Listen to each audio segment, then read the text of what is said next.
사랑하는 성도 여러분, 오늘 여러분이 어떤 마음으로 이 예배 자리에 다녀왔습니까? 여러분이 이 마음을 주신 것은 주의 성령입니다.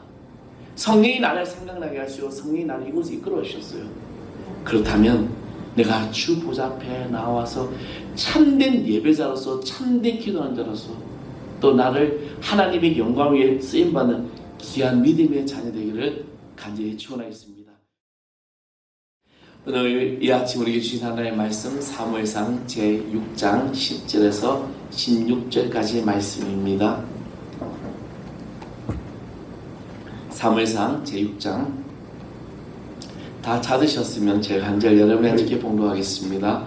그 사람들이 그같이 하여 전나는 소 둘을 끌어다가 수레를 메우고 송아지들은 집에 가두고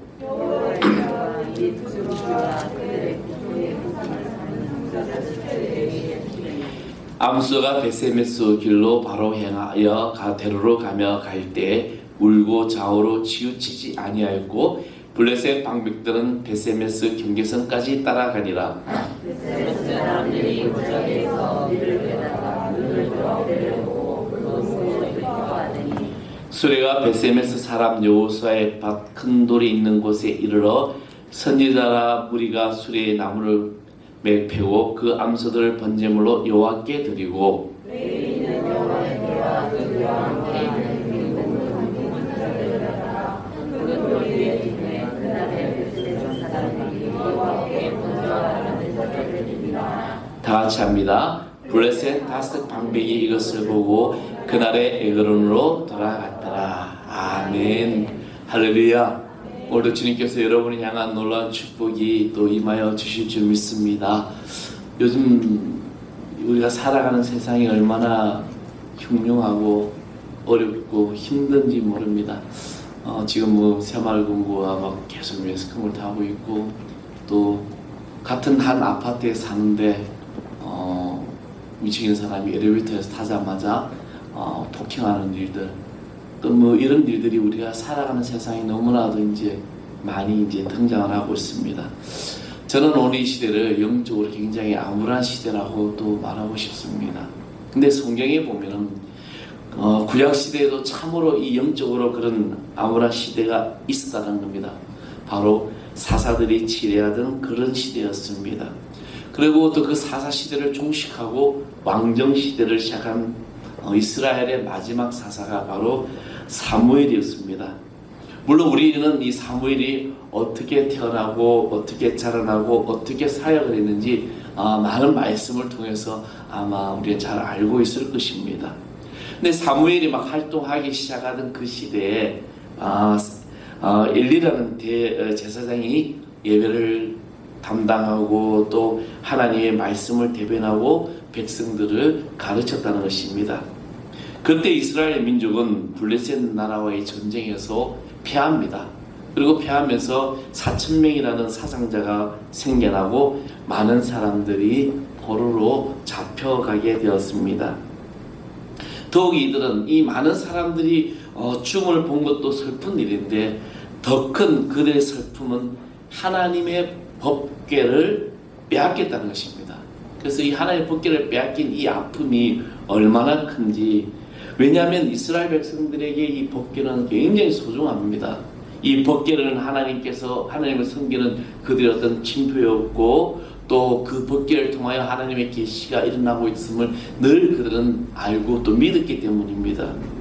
그런데 그들이 이 법궤를 이방 민족에 뺏겼다는 것은 또 하나는 치욕 중에 치욕이었다는 것입니다. 이 하나님의 법궤는 블레셋 지경 막 이곳 저곳을 막 옮겨 다니면서 또 수모를 당합니다. 심지어는 하나님의 법궤를 그들의 신 다곤의 이 신상 앞에 같이 두었습니다. 그들가 다곤의 신상에 같이 두었는데 어느 하루 그 다음 아침에 가보니까 다곤의 목과 팔과 다리가 부러지고 그곳 사람들은 오늘 본문 이것처럼 심한 독종의 어떤 독종을 겪으면서 많은 사람들이 고통을 받게 되었다는 것입니다. 사태가 이렇게 심각해지자 블레셋 사람들은 제사장들과 복수자들을 불러 모아서 이 일을 해결해 보려고 합니다. 그래서 그들은 모든 방법을 다 사용해 보았지만 소용이 없다는 것입니다. 그래서 이들은 최종적인 결론을 내립니다. 법궤를 이스라엘로 돌려보내자는 겁니다.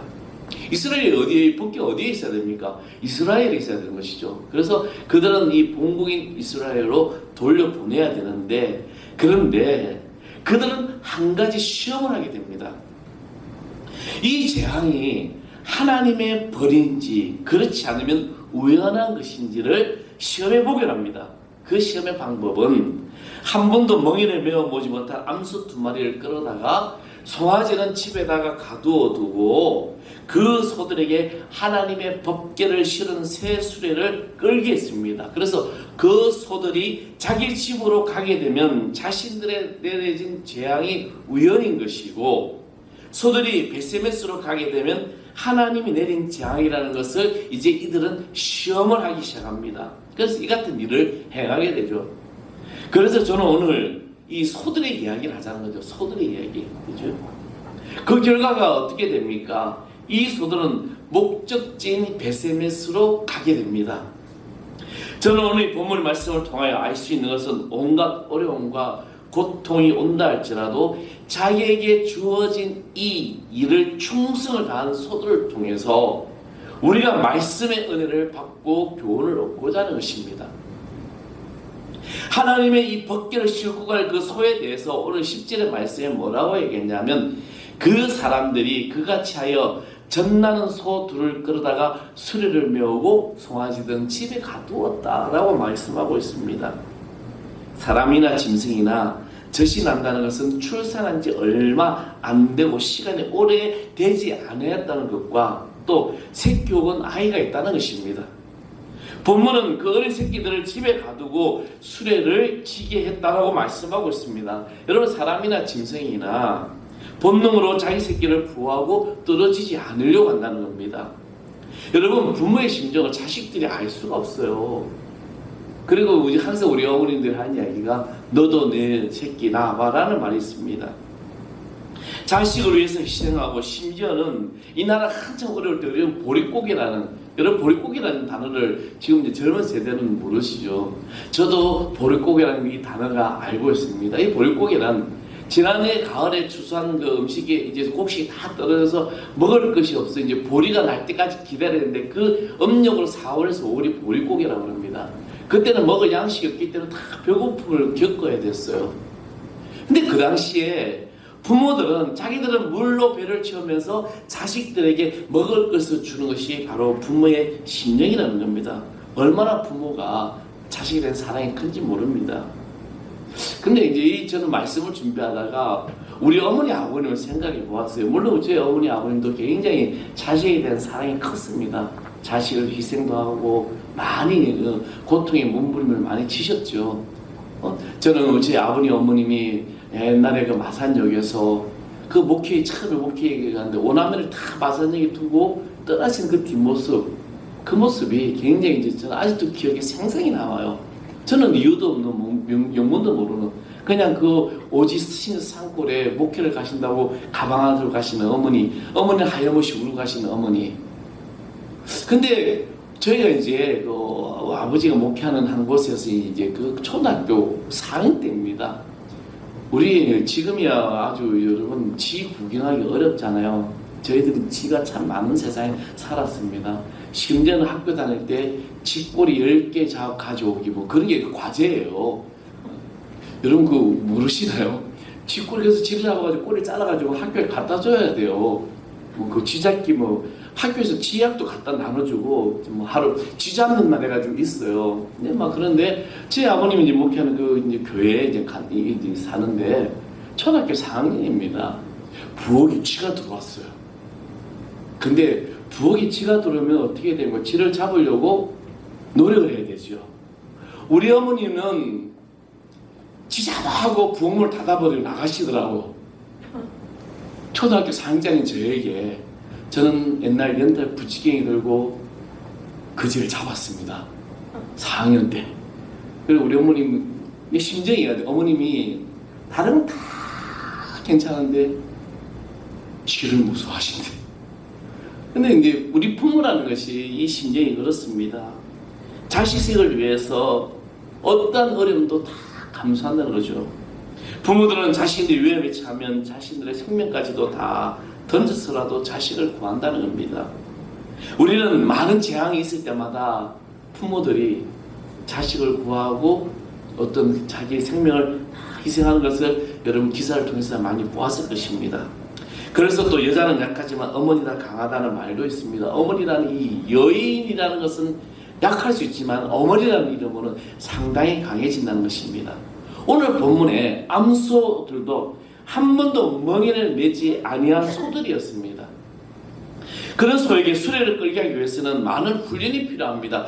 그런데 이들 소들은 한 번도 수레를 끌어보지 못한 아주 순결한 소들이었습니다. 또 이들의 소들을 위해서 여호와의 길을 올려놓았습니다. 오늘 본문의 말씀을 읽다 보면 이 소들이 어떻게 보면 애처롭고 불쌍해 보여집니다. 정말 이들 소들에게는 너무나도 큰 짐이 지었다는 것을 느낄 수가 있습니다. 다른 짐도 아니고 여호와의 법궤를 올려져 있다는 것입니다. 만약에 이들 소가 자기들의 새끼가 생각나서 뒤를 돌아보고 그렇잖아요.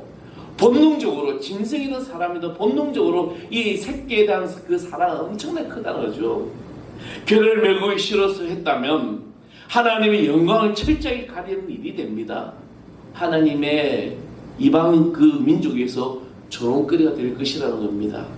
이 말씀을 통하여 기쁜 깨달음과 우리의 신앙생활 뒤돌아볼 수 있는 거예요.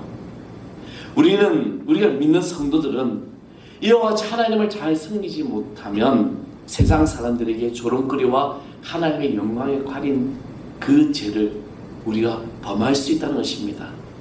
우리 성도들은 하나님을 위해서 우리의 중심에 모시지 못하고 살면 하나님의 영광이 따라 떨어지는 겁니다. 땅이 떨어지는 거예요. 오늘 본문에 소개된 소들은 평범한 소들이었습니다. 그런데 이 소들이 하나님의 법궤를 메었을 때 결코 평범한 그런 소가 될 수가 없었습니다. 마찬가지로 우리들도 하나님을 믿는 사람이 되었다라면 이것 때문에 내가 예수를 믿고 내가 예수 신앙인으로 살아간다는 것 때문에 일반적으로 세속의 사람들과 분명히 달라져야 한다는 겁니다. 우리의 생각도 우리의 언행도 우리의 습관도 우리의 관습도 믿지 않는 사람들과는 달라야 한다는 것입니다. 이것은 나 개인의 문제가 아니라는 거예요. 우리 그리스도인의 모든 문제가 되는 것입니다. 이렇게 고통과 고난에 출발한 이 소들이 어떻게 그들의 사명의 길을 걸어갈 수 있었을까? 12절 말씀에 보면 암소가 벳세메스 길로 바로 행하여 데로로 가며 갈 때에 울고 좌우로 치우치지 아니하였고 블레셋 방백들은 벳세메스 경계선까지 따라가니라. 이 소들이 벳세메스로 가지 않고 자신들의 새끼가 있는 곳으로 갔다면 또 이 두 마리의 소가 서로 가니까 서로 발이 맞지 않는다든지 서로의 어떤 생각에 맞아 제멋대로 행동했다면 어떤 일이 났을까? 그런데요, 오늘 본문에 이 소들은 울며 좌우로 치우치지 아니했다는 겁니다. 자식에 대한 그런 의미의 그 심정, 울면서 가는데 자신들이 지어야 되는 그런 여호와의 법궤, 이 사명, 이것을 가지고 갔다는 겁니다. 생각해 보십시오. 얼마나 고통스러우면 울었겠습니까? 이제 갓 젖을 지금 젖먹이고 있는 송아지가 있는데 그 송아지를 자기 새끼를 두고 출산하지도 얼마 안 된 이 새끼를 떨어지고 한 번도 해보지 않았던 그 일, 멍에를 쥐고 정말 인정적으로나 육체적으로나 얼마나 어려운 상황인지 모릅니다. 이들에게는 큰 부담이었고 어려움이었지만 그러나 이 소들은 하나님의 영광을 위하여 좌우로 치우치지 않고 그들의 목적은 오직 벳세메스로 가고 있다는 것입니다. 우리에게도 하나님께서 주시는 크고 작은 사명이 있습니다. 이 사명을 책임지고 갈 때 이와 같은 고통과 어려움이 찾아옵니다. 그렇잖아요. 여러분이 주의를 하고 내가 예수 믿으면서 신앙생활 할 때 우리에게는 크든 작든 어려운 일을 만납니다. 세상적인 어려움이 있을 수 있습니다. 물질적인 어려움이 있을 수 있어요. 그리고 가족 중에도 친척들 가운데서도 나에게 어려움을 줄 수도 있습니다. 이런 어려움이 올 때 우리 신앙인은 우리 믿음의 사람들은 이것을 극복하면서 하나님의 영광을 위하여 살아가라는 말씀입니다. 다시 말하면 하나님의 중심으로 살려고 노력하는 그런 모든 사람들에게 많은 시험과 유혹과 핍박이 온다는 것입니다. 여러분 교회가 부흥하려고 그러고 아니면 여러분 가정에 내가 믿음 생활 하려고 그러면 얼마나 시험이 오고 환란이 오는지 아십니까? 여러 가지 어떤 막 방해꾼들이 일어나고 있습니다. 이럴 때 우리는 이 모든 것을 이기고 나가야 되는 것입니다. 우리가 하나님의 말씀을 가지고 사는 것이 그리 쉬운 일이 아니라는 거예요. 내가 이 하나님의 말씀대로 살아가는 것 자체가 얼마나 어렵고 힘든 일인지 모릅니다. 그러나 우리의 길이 십자가를 지며 때로 울며 이 길을 걸어가야 할지라도 이것이 내 영광이 아니고 오직 하나님의 영광을 위한 것이라는 것을 우리가 의지하고 믿고 나아가야 될 줄 믿습니다. 여러분의 삶에 지금 많은 어려움을 만날 수 있고 또 내가 생각지도 못했던 여러 가지 힘든 일을 만날 수도 있고 또 내가 계획하지 않은 일들 내가 또 이 길을 걸어가야 될 일도 있을 것입니다. 그렇지만 이것이 내 영광이 아니라 하나님의 영광을 위하여 나의 삶을 다 고백하고 나아가야 한다는 것입니다. 교회를 개척한다는 것이 세상적으로 보면 참 힘든 일입니다. 여러분 우리가 교회 하나를 개척하는 거 저도 이제 2번을 개척을 했는데 이 개척이라는 것이 돈이 생깁니까? 명예가 주어집니까? 그렇지만 이 일이 왜 내가 이 일을 해야 될까? 세상적인 일이 아니기 때문입니다. 이 일이 내 일이 아니기 때문에 이 일이 바로 하나님의 일이고 하나님이 주신 사명이기 때문에 우리가 십자가의 은혜로 나아간다는 것입니다. 사랑하는 성도 여러분, 여러분이 지금 걸어가는 이 길 가운데 지금 내 길이라고 생각하지만 그러나 이 길은 하나님이 여러분을 인도하신 주의 길임을 믿으시기 바라겠습니다.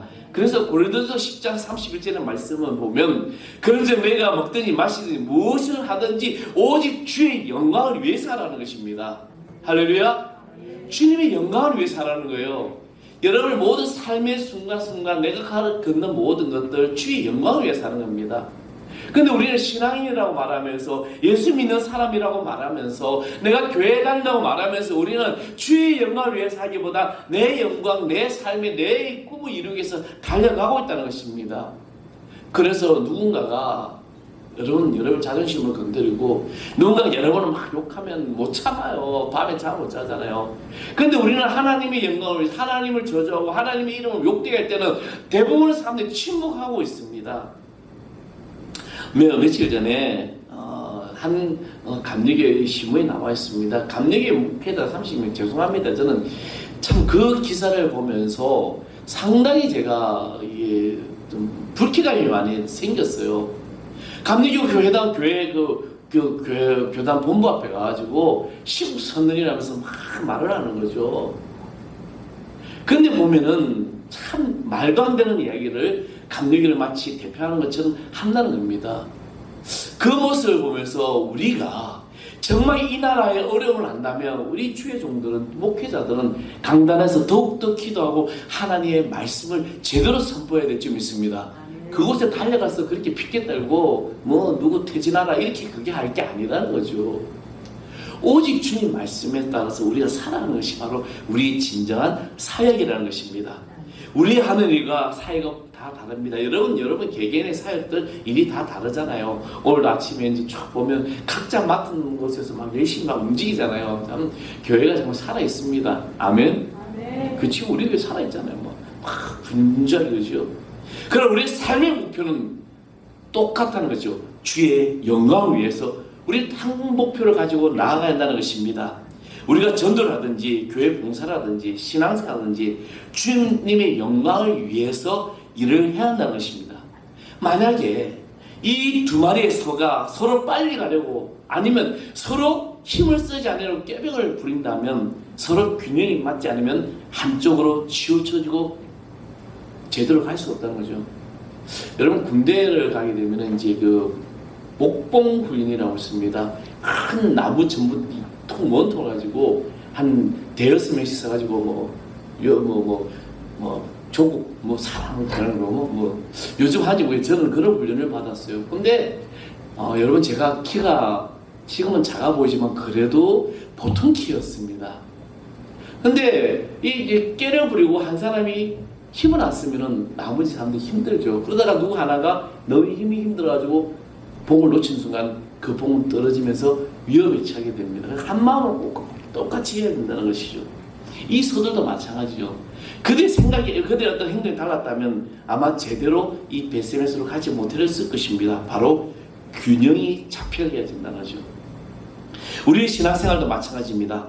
봉사를 하든지 주의를 하든지 성도들 간에 이웃 간에 균형 잡힌 모습으로 있어야 한다는 겁니다. 한쪽으로 치우치면 안 됩니다. 우리는 개척을 하고 지금까지 달려왔습니다. 그래서 어떻게 보면 인원도 적고 재정도 여유롭지 못합니다. 그러다 나만 봉사하는 것 같고 재정에 어려우면 부담을 느낄 수도 있습니다. 또 나만 열심히 하는 것 같아. 그러나 주님의 일을 할 때 거룩한 부담을 가질 수가 있다는 것입니다. 그때 이 모든 것을 다 내려놓고 신앙생활을 하면 기쁨과 감사로 우리는 함께 할 수 있다는 것입니다. 오늘 저와 여러분의 삶이 바로 우리가 이 공동체라고 서로가 서로를 위하여 겸손한 마음을 가지고 신앙생활을 해야 한다는 겁니다. 서로 발을 맞춰 가는 것이죠. 빌립보서 2장 3절에 아무 일이든지 다투면 허영을 하지 말고 오직 겸손한 마음으로 각각 자기보다 남을 낮게 여기라고 말씀하셨습니다. 오늘 우리는 서로를 세워주고 높여주고 인도해 주지 믿습니다. 서로가 서로를 도와주며 신앙생활을 해야 한다는 거죠. 신앙이 좀 성숙한 사람은 덜 성숙한 사람을 겸손함으로 인도하고, 물질이 많은 사람, 물질이 부족한 사람에게 물질적인 관심을 주고 서로를 사랑하는 것이 하나님의 말씀을 가지고 살아가는 자의 의무인 것입니다.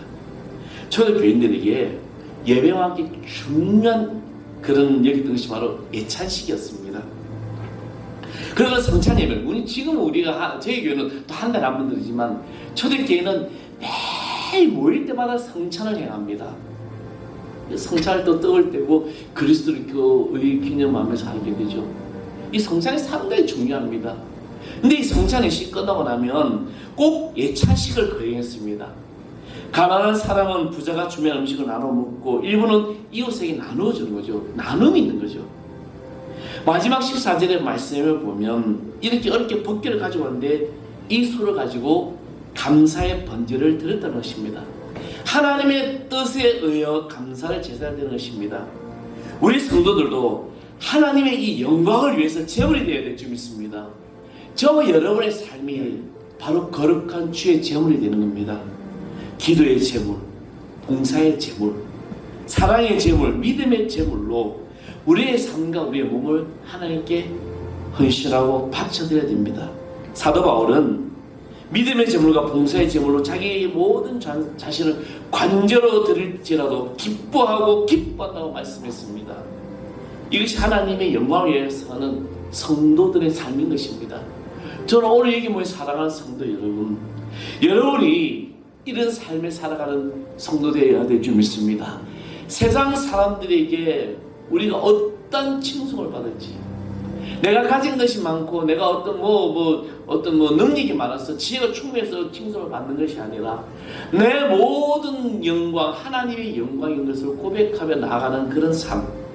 그래서 우리 하늘 사랑의 성도들은 이 두 마리의 소처럼 인정적으로나 육체적으로 힘든 가운데서도 하나님의 이 법궤를 잘못 주시고 또 서로를 균형 잡힌 그 발걸음으로 그의 목적지로 향하는 희생의 제물로 하나님께 영광을 돌리는 것처럼 이 모든 삶을 살아가는 우리 모두 되어야 될 줄 믿습니다. 여러분, 세상적인 어려움과 육체적인 그런 어려움 극복해야 합니다. 또 신앙의 생활과 모든 이 인정과 환경을 다 서로 균형 잡힌 그런 신앙생활을 하면서 내가 믿음 안에서 살아가는 겁니다. 여러분, 신앙생활하면서 기도만 열심히 한다고 되는 게 아니에요. 예배만 열심히 참석해야 되는 게 아닙니다. 예배와 기도와 전도와 봉사 모든 것이 다 균형 잡힌 이 삶이 바로 베세메스로 향하는 소들처럼 자신의 사명을 충실할 수 있는 겁니다. 베세메스로 간 소들의 그 마음, 자기 새끼를 떼우는 그 마음, 또 서로의 마음이 안 맞을 수 있지만 그러나 울며 그 길을 좌로나 우로나 치우치지 않고 갔던 이 소들이 하나님의 영광에 감사의 번제의 제물이 되었던 것처럼 저는 오늘 우리 여기 모여 사랑하는 성도 여러분, 여러분이 이런 귀한 제물 되기를 소망합니다. 주님이 언제 오실지 몰라요. 분명히 때가 가까움을 우리는 알 수 있습니다. 어제도 저희 누님하고 통화를 하면서 이런저런 이야기를 하다가 정말 주님이 오실 때가 가까운 것 같다. 우리가 너희 징조를 보고 알리라고 말하고 있지 않습니까? 앞으로 돌아가는 모든 일들은 알 수 없습니다. 여러분 기상이변도 알 수 없는 거죠. 며칠 전에 서울대 교수가 이야기한 그 보았는데 지구의 자전축이 지금 더 움직였다는 거죠. 여러분 지구의 자전축이 23.5도가 기울어져 있어요. 근데 이것이 더 움직였다는 거예요. 그래서 이상 기변이 일어났는데, 그런데 그 원인을 우리나라 서울대 교수 그 학의 모임에서 발견했다는 겁니다. 그게 뭐냐? 원인이 뭐냐? 왜 이 자전축이 더 움직여졌냐? 지구 안에 있는 이 지하수를 무분별하게 써가지고 이 어떤 지구의 질량의 무게가 파괴되면서 지구의 자전이 움직였다는 겁니다. 무슨 말합니까? 주님이 오실 때가 분명히 가까우고 있는 겁니다. 우리는 깨어 있어야 되고, 그래서 여러분의 삶이 날마다 주님 앞에 고백하면 여러분의 매일의 삶이 주의 전을 향하여 기도하고 내가 주신 사명을 감당하며 가는 그런 성도가 되어야 될 줄 믿습니다. 사랑하는 성도 여러분, 오늘 여러분이 어떤 마음으로 이 예배 자리에 다녀왔습니까? 여러분에게 이 마음을 주신 것은 주의 성령입니다. 성령이 나를 생각나게 하시고 성령이 나를 이곳에 이끌어 주셨어요. 그렇다면 내가 주 보좌 앞에 나와서 참된 예배자로서 참된 기도하는 자로서 또 나를 하나님의 영광 위에 쓰임받는 귀한 믿음의 자녀 되기를 간절히 축원하겠습니다.